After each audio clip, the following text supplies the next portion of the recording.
Non mais c'est problématique, mais au sens strict du terme. C'est-à-dire que la question n'est pas se pose pas en termes négatifs ou positifs. Elle se dit qu'on a un problème, c'est-à-dire qu'on n'arrive pas exactement à identifier ou à élucider à la fois le rapport qu'on a avec lui, c'est-à-dire que est-ce que c'est quelqu'un qui vous intéresse vraiment, et s'il vous intéresse pour quelle raison, et on n'arrive pas, ce qui pour moi est le plus important, à élucider ou à identifier clairement la place qu'il occupe et dans l'histoire du cinéma, ou l'histoire des formes du cinéma, et dans, on pourrait dire dans la vision ou dans l'histoire de l'Amérique.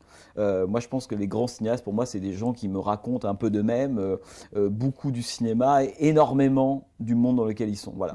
Et dans le cas de Scorsese, je vois très bien ce qu'il me raconte de lui-même, même de façon démesurée. Et même lui l'a mis en scène, lui-même, la famille, Little Italy, son petit quartier sur lequel il a été plus que disait. Enfin, je veux dire, Scorsese a même construit sa légende d'ailleurs sur sa propre biographie. On connaît toute l'histoire, Little Italy, les parents qui sont dans ses films, le devenir prêtre violemment interrompu, ses crises de nerfs, sa prise de coke à la fin des années 70, début 80. Voilà, Scorsese est presque une sorte de roman. La vie de Scorsese est un roman presque pour lui-même et même dans ses films. Donc ça, je l'identifie. Je vois en quoi Scorsese est dans ces films-là, jusqu'à par moment la caricature, à la limite Harvey Keitel dans Who's Knocking at My Door, le rôle que joue Harvey Keitel dans JR. Rappelons que Keitel est quand même la première muse. Ouais. Enfin, la première muse. Le premier double, ou jumeau, ou avatar de Scorsese, peut-être le vrai, lui. parce que De Niro, c'est déjà un état fantasmé. Oui. C'est déjà un moi idéal, alors que Harvey Keitel, c'est vraiment Scorsese. En tout cas, il y a vraiment les prémices de son œuvre, il y a même toute son œuvre dans ce premier film. Et même dans ces deux, à mon avis, Who's Knocking at My Door et puis Mean Streets, parce que Mean Streets... Enfin, le problème est compliqué. Non, je termine juste en disant que je pense que la part personnelle de Scorsese, familiale, ça je l'identifie.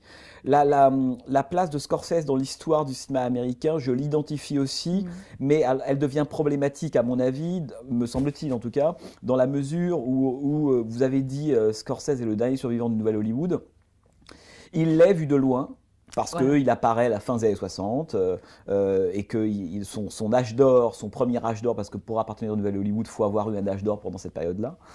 Une période qui va de 67 à 80, je le rappelle. 67, le lauréat, 80, la porte du paradis. De loin, le Nouvel Hollywood, c'est une période qui a l'air comme ça, un peu homogène, avec une sorte d'électrocardiogramme un petit peu plat, comme si un matin on se réveille en 67, tout le monde fait le lauréat, Rosemary's Baby, Faces, bon. Et puis un jour, tout le monde s'arrête et ça s'appelle la porte du paradis Michael Cimino. De près, c'est beaucoup plus compliqué, évidemment, puisqu'on peut considérer, en tout cas c'est ce que je considère, que le Nouvel Hollywood commence à disparaître quasi dès le départ. C'est-à-dire que pour moi, la beauté du Nouvel Hollywood, c'est que c'est une décennie qui est une sorte de décennie zombie, quoi. C'est-à-dire que c'est le moment où, lorsqu'elle arrive, lorsque de nouveaux cinéastes, acteurs, scénaristes prennent en main les rênes d'Hollywood, en fait, c'est déjà fini. Et je pense que quand on regarde précisément la décennie, on se rend compte que les films de 69 ne sont pas les mêmes que ceux de 71, 75. 75, c'est vraiment le vrai début de la fin, pour moi, c'est ça. D'ailleurs, ça correspond avec, d'un côté, l'homme qui va devenir un cinéaste que vous aimez bien, qui est Steven Spielberg. Hein, et je pense que Nouvel Hollywood s'achève, au fond, fondamentalement, au milieu des Dents de la Mer. Voilà. Et qu'après, on a des queues de comète, on a encore quelques films magnifiques, mais des films qui marchent de moins en moins, de plus en plus déconnectés de ce qui se met à marcher réellement, etc.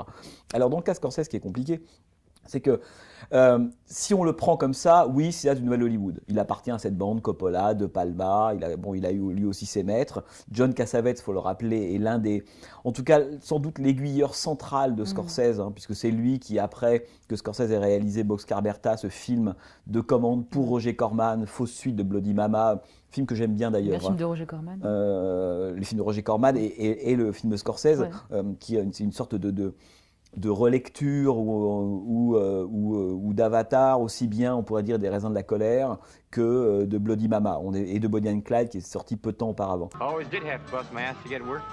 Once I got it, I couldn't seem to keep it. Me and the bosses never did seem to get along. Well, you can take it from Big Bill Shelley. Look around you. Ain't nobody gonna protect us except ourselves. Railroad took it away from us. We gotta get it back. Organize.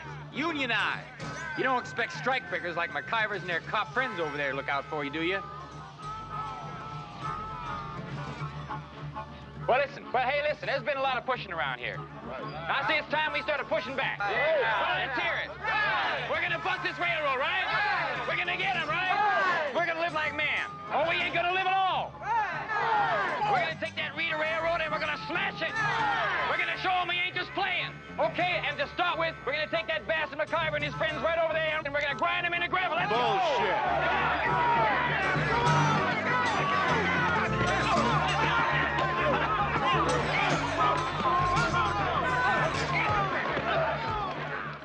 Il n'y a pas vraiment la patte Scorsese dans le film, mais il y a en tout cas, thématiquement, c'est du Scorsese, c'est-à-dire une sorte de fascination comme ça pour une imagerie qui est celle des gangsters américains. Enfin, je pense que la patte Scorsese, elle est quand même là. Alors, Cassavetes va lui reprocher à la fois d'identifier, Cassavetes identifie la patte Scorsese, ce qui serait en gros, on y reviendra peut-être, un goût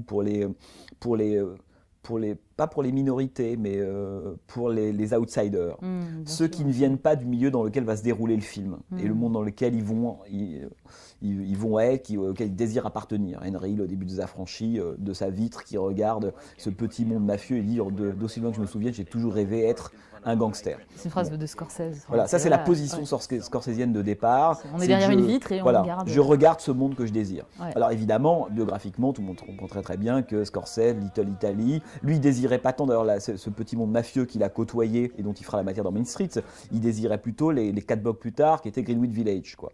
Et encore un peu plus loin ensuite, le Hollywood et la côte ouest.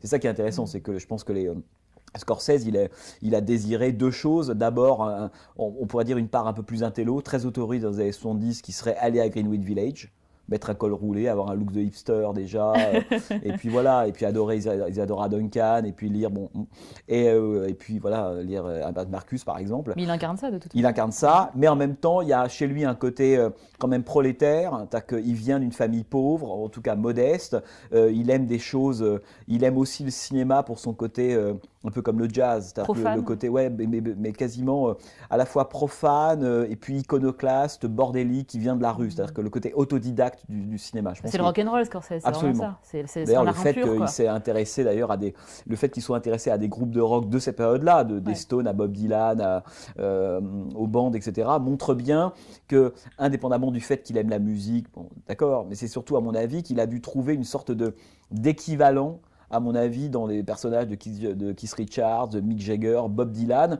alors que sans doute que ses copains du Nouvel Hollywood, Coppola, De Palma, sont des gens qui sont beaucoup plus éduqués d'une certaine façon. Ils ont fait des écoles de cinéma, ils viennent de milieux beaucoup plus bourgeois. C'est la première génération qui va apprendre à faire du cinéma. Donc Scorsese, c'est vraiment la première génération qui s'estime être cinéphile, auteur. C'est vraiment le début du cinéma cinéphile. J'ai l'impression, je pense qu'on peut la dater quand même, que Scorsese incarne ça. Oui, en fait, si on compare par exemple avec l'Italie ou la France, ils arrivent 10 ans après, avec à la fois, c'est ce que Serge Danet disait, c'est le vrai problème. Mais encore une fois, au sens strict du terme, c'est que ce sont des cinéastes pour lesquels le cinéma est la toile de fond. Voilà. Et tout le problème de ces cinéastes-là, qu'ils soient américains ou ailleurs, c'est comment déchirer à nouveau cette toile pour retrouver le monde.